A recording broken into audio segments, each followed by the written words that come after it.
Petrol পাম্পে আছি, অর্থাৎ জালালাবাদ পেট্রোল পাম্প। এবং আপনি জানেন গতকাল রাত 11টার পর থেকে কিন্তু পেট্রোল পাম্প গুলিতে অনির্দিষ্টকালের ধর্মঘট ছিল, এবং আমরা আগের সংবাদে যেমনটি দেখিয়েছি যে প্রশাসনের আশ্বাসের ভিত্তিতেই কিন্তু ধর্মঘট প্রত্যাহার হয়েছে। এই প্রত্যাহার হওয়ার পরেই কিন্তু আমরা দেখছি যে সিলেটের যে মহানগরীর পেট্রোল পাম্পগুলো আছে সেই পেট্রোল পাম্পগুলোতে কিন্তু তেল দেওয়ার যে স্বাভাবিক প্রক্রিয়া, তেল গ্যাস দেওয়ার প্রক্রিয়া সেটি শুরু হয়েছে।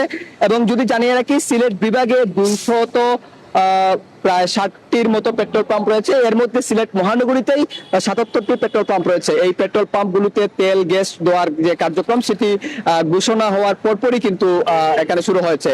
মূলত গতকাল রাতে সিলেট জেলা প্রশাসন কর্তৃক বেশ কয়েকটি পাম্পে অতিরিক্ত তেল মজুদের দায়ে অভিযান পরিচালনা করা হয়েছিল। সেখানে মোটা অঙ্কের জরিমানা করার পরেই কিন্তু সিলেটের পেট্রোল পাম্পের মালিকরা তারা এরকম একটি সিদ্ধান্ত নিয়েছিলেন যে অনির্দিষ্টকালের জন্য তারা ধর্মঘটে গিয়েছিলেন।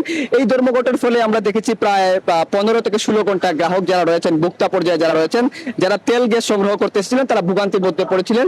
এবং তারা বলছিলেন যে আসলে বৈশ্বিকভাবে যে জ্বালানি তেলের একটা সংকট তৈরি হয়েছিল, সেই সংকটের মধ্যেই এমনিতেই জ্বালানি তেলের একটা সংকট, সেই সংকটের মধ্যে আচমকা করেই এই যে হুট করে পাম্পগুলো বন্ধ রাখা, তার ফলে তারা ভোগান্তিতে পড়েছিলেন। বিশেষ করে রাইডার যারা রয়েছেন, মোটরসাইকেলের রাইডার, তারা সবচেয়ে বেশি ভোগান্তির মধ্যে পড়েছিলেন। তো সব মিলে বলা চলে দীর্ঘ ভোগান্তির পর, অর্থাৎ প্রায় 16 ঘন্টা পর পাম্পগুলো স্বাভাবিক হয়েছে।